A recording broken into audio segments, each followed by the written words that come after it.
This is Danny Flexen here for Seconds Out. Delighted to be joined once again by unbeaten super bantamweight Rais Aleem. How are you?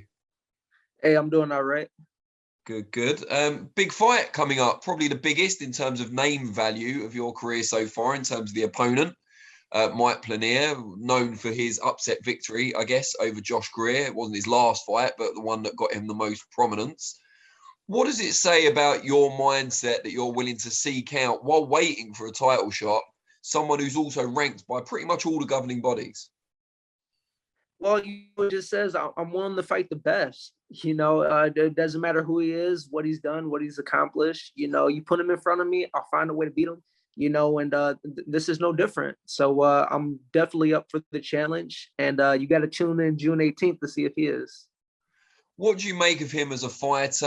Was Josh Greer on your radar before that upset defeat to Plania?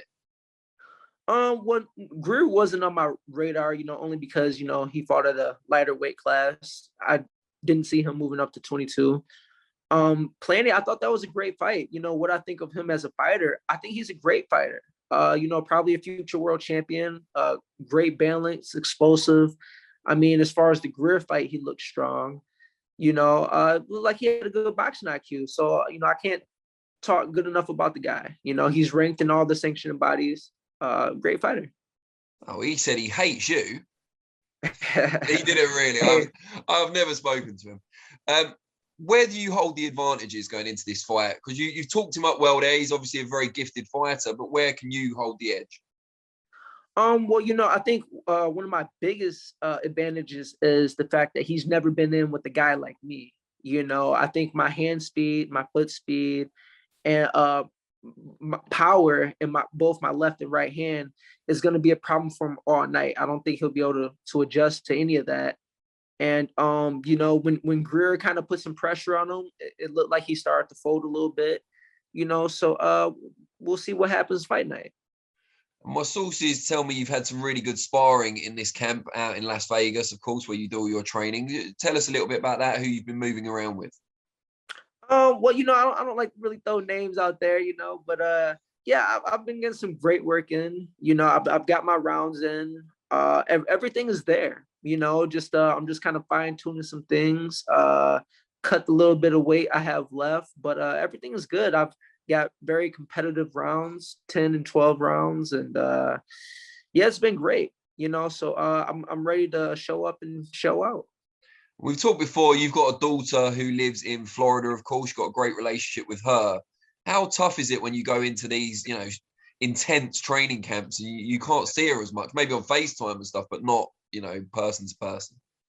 Well, it is tough. But recently, from Florida, she moved to Arizona. So, Okay. She's a little bit closer and whatnot. And kind of before camp had started, I was able to hang out and spend some time with her and stuff. And after I win this fight, I'm definitely going to have her out here in Vegas for a while. It's awesome news. No, I'm really glad to hear that. There's obviously a trend in boxing at the moment, particularly among fans and media, towards undisputed fights. You've got two champions in your division who've got two belts each. Are you kind of in that mold that you want to see them unify, or is there a part of you that's like, no, I want my shot? I mean, I'm not gonna lie, I want my shot. I've been chasing it for a while. Like, I get it. There's never been a unified champ at 22, and can that happen? Yeah, 100%, it can happen. But certain things have to happen in order for that to happen also. So until that does, like, I want what's mine, and I'm coming. Because obviously there's the carrot that if those guys fight, you could then get a shot at all four belts. But I guess it's hard to have faith in that happening with all the mandatory obligations and so on. Yeah, well, so I have to put myself in a situation to where I am the mandatory challenger. So like after I beat this guy, I believe I will be the mandatory challenger for the WBO title. So Stephen Fulton, if he wins, or Roman, if he wins, they have to fight me. Otherwise, they have to vacate. So that's the situation I have to put myself in because, these guys have ducked and dodged for a very long time. And that's the only way to get these guys in the ring. Why do you feel like they're avoiding you? Honestly, I don't know. I could speculate and say it's because, they don't think they'd beat me. Typically guys get 2 or 3 opponents to choose from. I want him or him. Like I've never had that option. It's like, okay, this year you fighting. Okay, let's go. Let's do this. My name's been floated around a few different times to Stephen Fulton. He's turned them down. Roman, he's turned it down. So it just is what it is. I'm just gonna keep proving myself. And you talked about that fight, Fulton against Roman. Who do you kind of back in that one? Who do you think is going to come out on top? I mean, I think that's a great fight. Roman's traditionally more of a slower starter. I really just kind of picture Fulton going out there and just straight up boxing. I pick Fulton to win that fight. And obviously you then want to fight Fulton, but if he were to go for the Undisputed against Akhmadaliev, who do you like in that one? That's kind of the ultimate goal for you afterwards. Yeah, that man.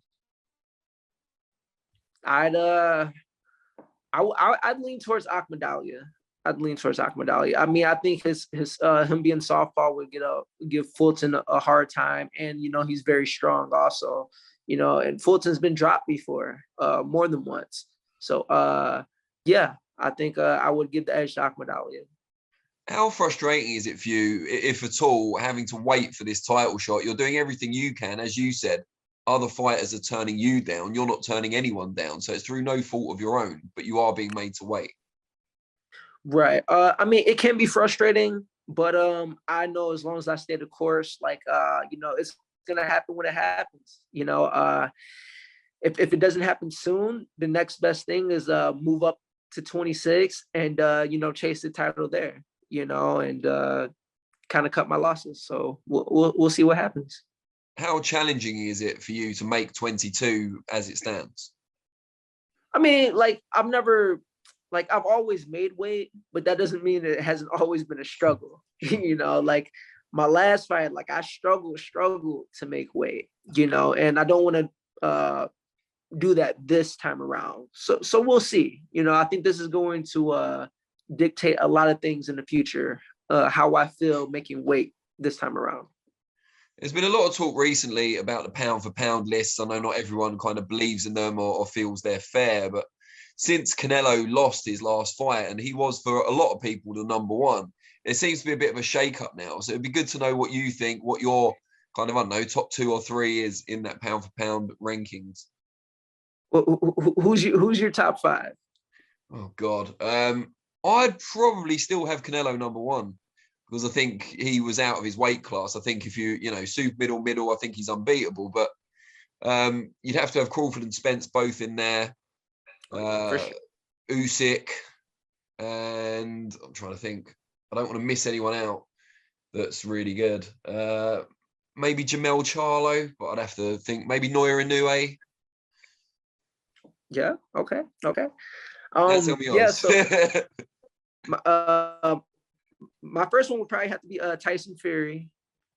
And then like I was kind of in between Canelo and if Canelo was gonna be my second, or Benavidez. I do like Benavidez.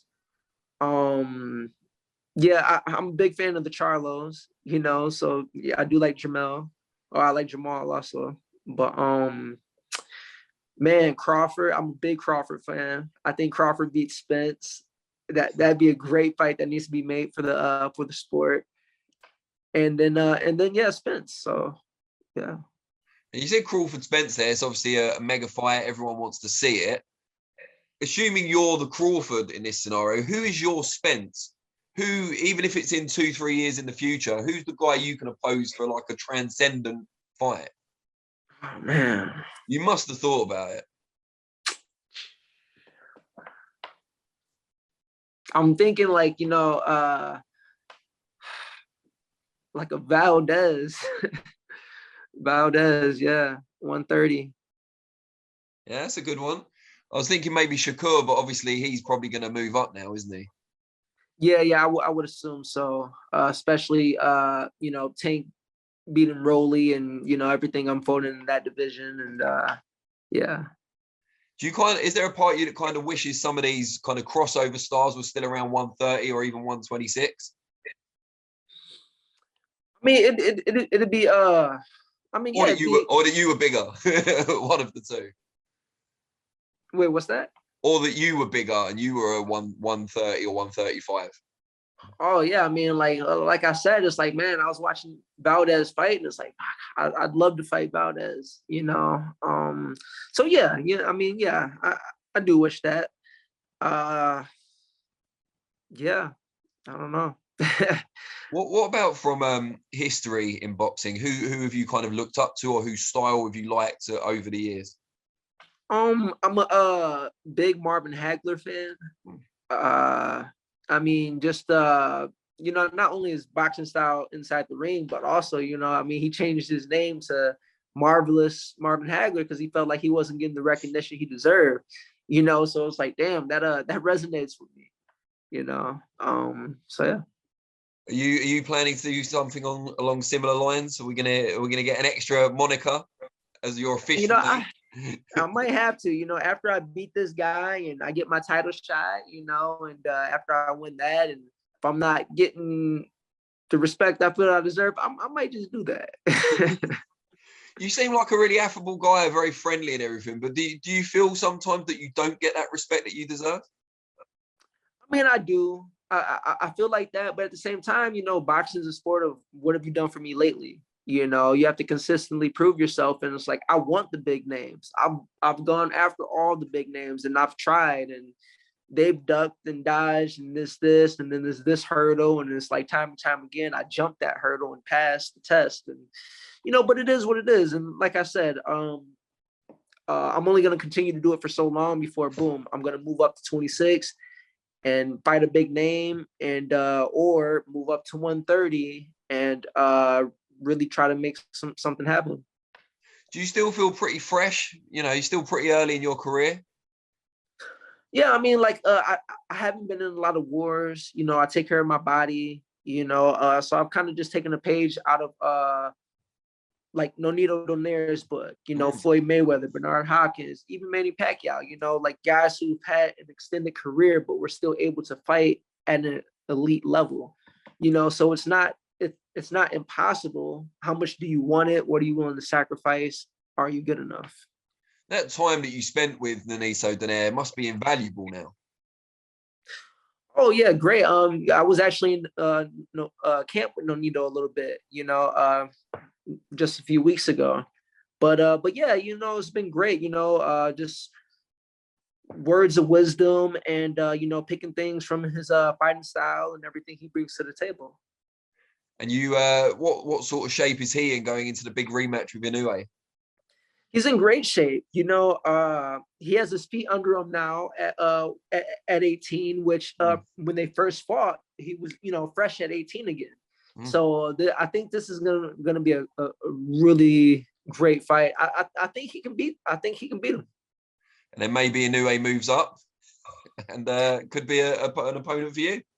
Maybe. I mean, Nonito beats him. He actually, I think he's been talking about moving up for a little while, hasn't he? Yeah. So I mean, hey, he can come to the division and put me in the game, coach. Great stuff. I really appreciate your time. I know there's other people waiting to speak with you, but let's catch up again after the fight, and best of luck.